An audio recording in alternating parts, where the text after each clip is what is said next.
За альвэ өнөөдөр надтай хамт сэтгэгээрэй. Та нар энд мөнхөд байхгүй шүү дээ.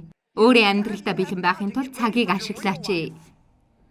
Таны жинхэнэ амьдрал энэ дэлхийг орхисон үеэс л эхлэх болно. Энэ биеэс гараад Бурхны оршихуд очих тэр үед. Энд байгаа амьдрал гайхалтай байна л да. Би амьдралдаа дуртай. Гэхдээ заримдаа энэ бидэнд байгаа бүх зүйл шиг л байдаг. Бид нэр мөнхөд байхад итгэж байна уу?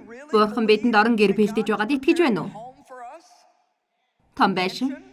Би л баяртай л байгаа. Гэхдээ та ямар байгааг би мэдэхгүй л байна.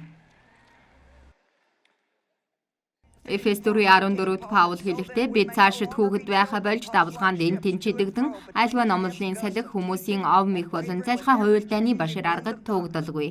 Би өксөж тамардгүй нялх итгэгчдэд зам зуур ажил байдаг.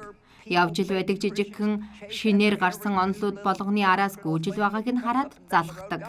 Бурхан надад нийлээд хэдэн жилийн өмнө хайрга руу анхаарлаа хандуул чи энэний төлөө дуудагдсан. Хэсэг хугацааны дараа чи шороолон замын хажуугийн хүмүүст хүрэх болно гэсэн. Энд л би байж төвчээртэй байх нь гол зүйл юм. Амен.